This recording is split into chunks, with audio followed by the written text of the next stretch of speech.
You already know something is wrong.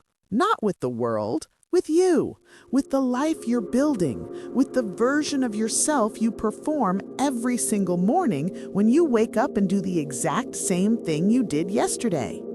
Here's the truth you've been avoiding. Your routine isn't structure, it's sedation. And you've gotten so good at staying sedated that you've started calling it discipline. Let that land for a second. You wake up, you check your phone before you check your soul. You move through the day in a pattern so rehearsed it barely requires your consciousness. You eat, you scroll, you work at something that doesn't feel like yours, you fall asleep to noise because silence asks too many questions. And then you do it again, and again, and again, until years have passed and you don't know when the last time was that you felt genuinely alive. That's not life. That's a very sophisticated form of disappearing. And the worst part? You've been explaining it away. You've been telling yourself you're just tired, just busy, just going through a phase. But phases have exits. What you're describing has a different name. It's called overcoming stagnation, and you're not overcoming it. You're decorating it. Here's what nobody tells you about routine. It doesn't feel like a prison when you first walk in. It feels like relief. It feels like order after chaos, control after confusion.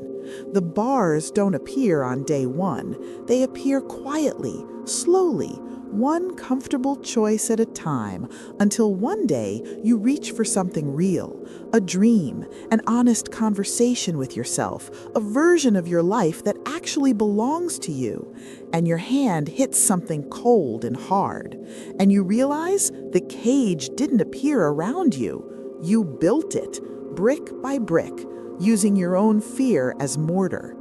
That's the one that hurts, isn't it?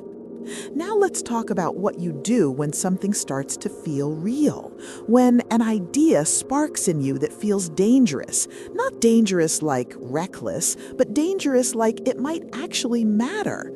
Dangerous like it would change things, like it would require you to become someone your current life isn't designed to accommodate. What do you do with that spark? You talk about it, and right there is where most dreams are executed. Not by enemies, not by failure, by the act of speaking them out loud too soon. There is something deeply psychological happening when you verbalize a goal before the roots of your intention have had time to grow deep. Your brain, in a mechanism that researchers have documented, but nobody seems to take seriously enough, registers the social acknowledgement of your stated intention as a form of partial completion. You told someone you were going to write. You told someone you were going to leave. You told someone you were going to start. And something in your nervous system filed a small, quiet report that said, begun. But nothing was begun. Nothing was begun at all. You spoke the thing. The thing died in the speaking. And now it exists as a story you tell about yourself, instead of a reality you're building. You are feeling stuck in 2026, not because the world is against you, but because you've been narrating a life instead of living one. Think about the people you admire who changed their lives. Not the ones who announced it, the ones who went quiet. The ones who disappeared for a while and came back different. They didn't build their transformation in public. They built it in the private hours, in the decisions nobody witnessed, in the mornings that felt pointless but weren't, in the accumulation of invisible discipline. Silence isn't emptiness. Silence is the most productive environment a human being can occupy. But you've been afraid of it, because silence doesn't perform. Silence doesn't collect reactions. Silence makes you sit alone with the full weight of what you're not doing. Right now, pause this. Comment below the one thing you're still postponing. Not the polished version, the real one. The thing that sits in the back of your throat every time you're alone. Write it. Not for me, for yourself. Because naming it without the social performance of it might be the most honest thing you do today. Now, let's go deeper. What is comfort, really? Not the philosophical version, the personal one. Your comfort. The specific texture of your particular sedation. Is it the routine that starts at 7 a.m. and ends at 11 p.m. with barely a conscious decision made between them?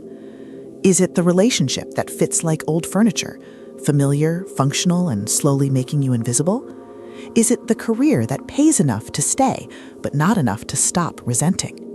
Is it the city you live in because leaving would mean deciding, and deciding would mean becoming someone who decides things? Comfort is just fear that learned to dress well. And in 2026, fear has never been better dressed. It wears the face of practicality. It speaks in the language of responsibility. It quotes statistics and gestures at risk and reminds you of everyone who tried and failed. It's very convincing. It's been practicing on you for years. But here's the part that should genuinely disturb you. You know this already.